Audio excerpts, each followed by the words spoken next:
de ayer en la mañana me desperté con esta frase grabada en mi mente: solo Dios me es suficiente. Era como si me la hubieran escrito en mi pensamiento y me desperté con esa frase: solo Dios me es suficiente.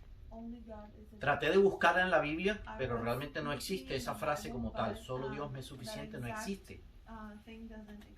Y empecé a orar con esa frase y el Espíritu Santo me llevaba, que fue el mensaje que hice ayer, aparte de la vida de David. Cuando David escribe el Salmo 139, lo escribe con una pasión, con una fuerza, con un gozo, con una alegría de saber quién es su Dios. Lo exalta de una forma que él sabe quién es su Dios, a quién le ha servido, en quién ha confiado. Y podía sentir esa fuerza con que David escribía ese mensaje, diciendo en ese salmo: solo Dios me es suficiente. Solo Dios fue el que hizo todo y solo Dios me puso donde estoy. Y transmitía un poco de eso, de que para nosotros como cristianos no debe haber mayor gozo y mayor alegría que hacer la voluntad de Dios. Eso realmente es como lo que nos da a nosotros el gozo y la alegría de saber que solamente Dios nos es suficiente. Y esta mañana meditaba un poco también en esta frase y le pedía al Espíritu Santo que me regalara el mensaje, porque esa frase sigue dando vueltas en mi mente: solo Dios me es suficiente. Y me llevaba al libro de Eclesiastés, donde el libro de Eclesiastés en el capítulo 12, versículo 7, dice que el polvo vuelve a la tierra y el espíritu vuelve a Dios que lo dio. Y yo le decía: ok, entiendo de que cuando tú vengas por nosotros, el polvo va a ir a la tierra, el cuerpo va a ir a la tierra y el espíritu, nosotros, va a Dios. Y entonces el Espíritu Santo me decía: ¿y cómo vas a ir allá? O sea, ¿cómo sientes tú que vas a llegar allá? Porque todos vamos a llegar allá ante la presencia de Él. La pregunta es: ¿cómo vamos a llegar? Y a través de eso fue llevándome a través de la palabra. Cuando yo termino el mensaje, yo le digo: Señor, palabra dura es esta. Y entonces me llevaba cuando los apóstoles le dijeron, ¿se acuerdan? Que se le fueron varios discípulos. Los apóstoles le dijeron: Señor, has dado una palabra muy dura. Y entonces les dice Jesús: ustedes también se quieren ir, pues váyanse. Y Pedro le dice: no, Señor, tú eres el único que tienes palabra de vida. Me pareció una palabra dura porque yo nunca había entendido el centro del evangelio como lo entendí esta mañana cuando el Espíritu Santo me lo... Siempre había hablado del amor, pero nunca como lo entendí, como me lo explicó de esta forma. ¿Cómo nos va a ver Dios cuando estemos en su presencia? Y a través de eso se desarrolla el mensaje. Hay una palabra que está en 1 Corintios 13:12.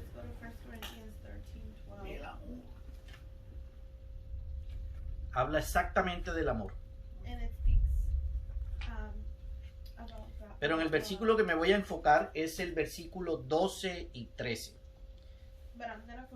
Tomemos en cuenta, siempre tengamos en cuenta el versículo de Eclesiastés donde dice que el espíritu de nosotros vuelve a Dios. Dice 1 Corintios 13:12. ¿Lo tenemos? ¿Cómo es? 1 Corintios 13:12. 12 y 13. Pablo está hablando de la preexistencia del amor, o sea, está hablando del amor, ¿cierto? Y en el versículo 12 dice: ahora vemos por espejo, oscuramente, mas entonces veremos cara a cara. O sea, está hablando de cuando nuestro espíritu vaya a Dios. Dice que veremos cara a cara. Ahora conozco en parte, pero entonces conoceré como fui conocido. O sea, está hablando de que cuando nuestro espíritu vaya a Dios, como lo dice Eclesiastés, yo conoceré cómo fui conocido. ¿Quién era yo para Dios realmente? Y dice el versículo 13: y ahora permanecen la fe, la esperanza y el amor. Pero de estos tres, el mayor es el amor. ¿Cierto? Hay la fe y la esperanza. Podríamos hacer otra enseñanza diferente, pero hoy me quiero enfocar en la importancia que Pablo habla del amor. O sea que yo me seré conocido delante de Dios no por lo que haga, sino por lo que guardé en mi corazón. Amén. Pablo está hablando del amor. ¿Y dónde está el amor? Pues en nuestro corazón, ¿cierto? Entonces dice que yo seré conocido dependiendo qué tanto amor tuve en mi corazón. Estamos entendiendo un poco la palabra donde nos está llevando el Señor. Ahora, en Mateo 7:23,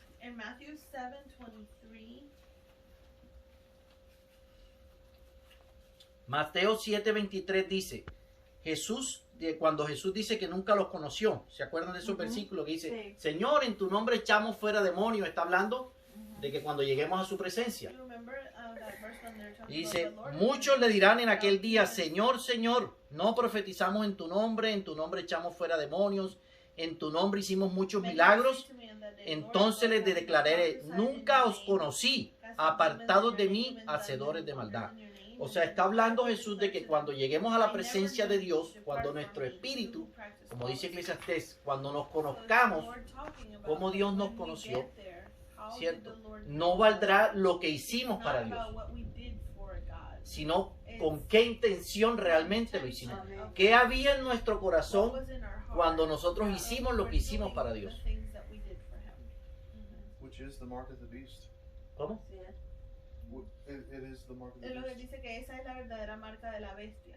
Exacto. The Lord says that the mark of the beast will be on your right hand or on your forehead. Dice And que la marca de la bestia va a estar en tu this, mano, en tu this cabeza, represents pero our eso thoughts and the representa actions of our nuestra hands. mente, nuestros pensamientos y nuestro corazón. Entonces, en ese momento, Dios nos va a ver no lo que hicimos, ni cómo lo hicimos, sino con qué intención, qué había en nuestro corazón que realmente fue lo que hicimos. Ahí es cuando dice el Señor, bueno, si lo hicieron con una intención incorrecta, dice que nunca los conoció, nunca no. Entonces nuestro espíritu llegará al Señor y dice, no, yo no te conozco. Y entonces yo decía, pero tremendo eso, o sea, ¿cómo que llegaremos nosotros allá y decir, Señor, hice tantas cosas para ti y cómo que no me conoces?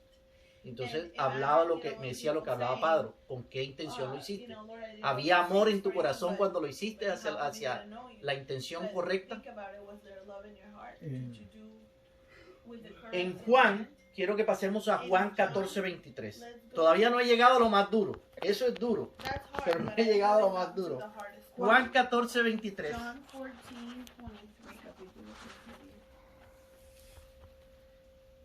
Juan 14.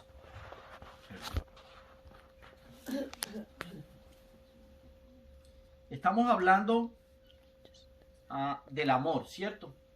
Estamos hablando de cómo nosotros podemos expresarle amor a Dios. Pablo nos habla en Corintios de que lo más importante en nuestro corazón es una actitud correcta de amor, ¿cierto?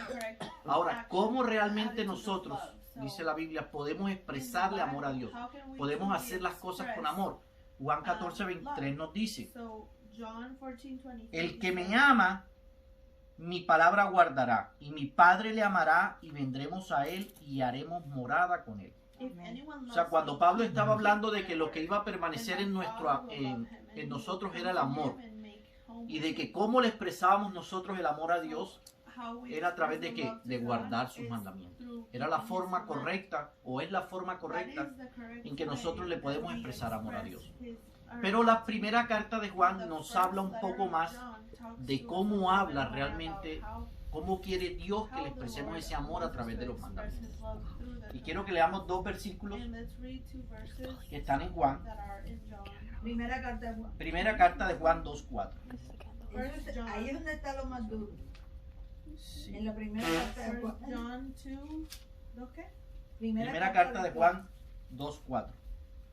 2:4.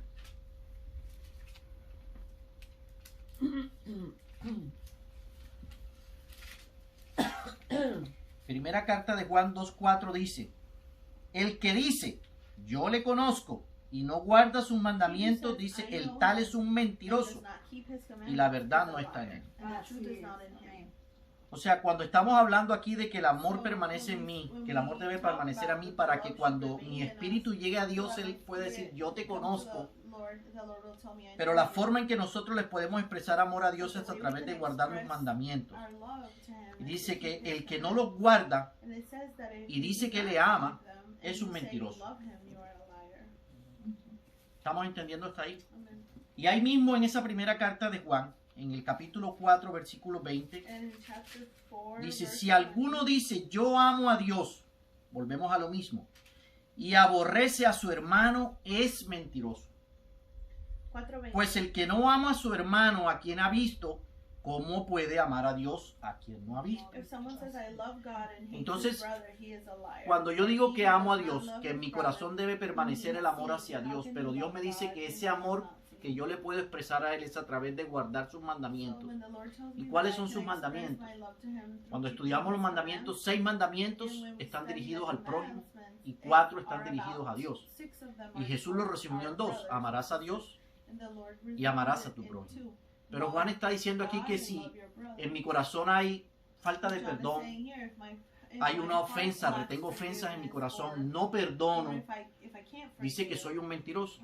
it's saying that I'm a liar. Porque nosotros podemos expresarle amor a nuestro Express prójimo love to our es a través del perdón. brother. El ejemplo más grande de amor es Dios a través de nosotros. Nos perdonó a través de su Hijo nuestras faltas. Ese es el modelo. Ese es como el estándar de nosotros. Dios dice, yo te perdono a ti, por tanto tú, por amor a mí, tienes que perdonar a tu hermano. Tienes que sacar ofensa de tu corazón. Tienes que sacar todo eso de tu corazón. Entonces, si yo no perdono, si yo retengo ofensas, quiere decir que, y digo que amo a Dios, soy un mentiroso. ¿Cierto? Entonces, hasta ahí vamos. Juan está diciendo en estos 2 versículos que dijimos, que si eso pasa, yo soy un mentiroso. O sea, me está comparando con un mentiroso. ¿Cierto? Y cuando yo voy a Apocalipsis 21:8, que ahí es donde viene lo duro, So let's go to Deja pegar en el Revelation. ojo. esta es la pedrada en el ojo, como tú dices. Apocalipsis 21:8. Apocalipsis 21:8 Revelation 21, Dice, 8. Momentico. dice, pero los cobardes e incrédulos, los abominables, homicidas, fornicarios, hechiceros, idólatras y los mentirosos tendrán su parte en el lago de fuego que arde con azufre. Cuando yo leo esta parte, yo quedé como que en shock. Porque cuando uno habla aquí en este versículo, muchas veces nos han enseñado de que el mentiroso es aquel que dice mentira. Pero Juan dice que el mentiroso es el que dice que ama a Dios, pero no perdona a su prójimo. Que no ama a su prójimo a través del perdón. Uno dice, wow, o sea que si yo retengo una ofensa, que si yo no perdono a mi prójimo, aunque diga que ame a Dios, aunque le haya servido a Dios, aunque haya hecho muchas cosas para Dios, cuando mi espíritu vaya a Dios, ¿De nada sirvió? Dios dirá, yo no te conozco. Amén. Cuando yo entendí eso, yo dije, wow, o sea, yo dije, palabra dura es esta. Porque siempre, y el ministerio que me fue entregado fue el perdón. Siempre he entendido que la única forma en que nosotros podemos expresar a Dios, de amor a Dios, es a través del perdón a nuestro prójimo, a través de pedir disculpas, a través de no retener ofensa en nuestro corazón.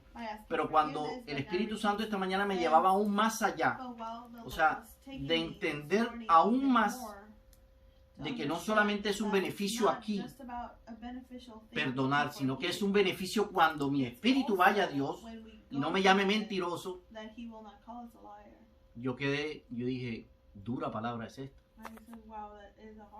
Porque nosotros como cristianos muchas veces pensamos que amar a Dios es servirle, que amar a Dios es ir a una iglesia, que amar a Dios es hacer cosas para Dios, ¿cierto? Y va a decir Dios, pero guardaste ofensa en tu corazón, no fuiste a pedir disculpas, tuviste a alguien que tenía algo en contra tuyo, que estaba disgustado contigo y no fuiste capaz de ir a pedir disculpas aunque no hayas hecho nada, no perdonaste a fulanito y yo no te conozco.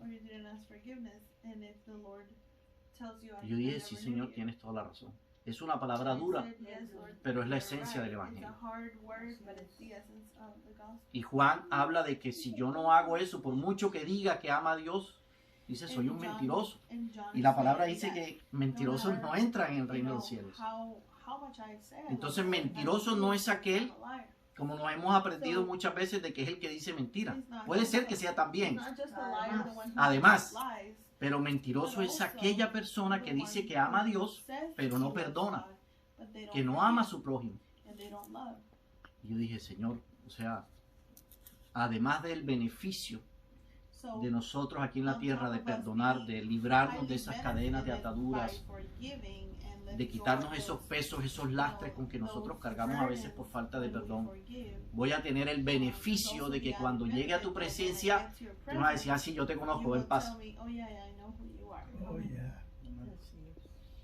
Así es, sí es. Tremendo, tremenda la palabra. Quería Sí. compartirla con ustedes porque yo había entendido el beneficio del perdón aquí, pero esta mañana entendí el beneficio del perdón allá, cuando mi espíritu vaya a Dios, cuando dice Eclesiastés.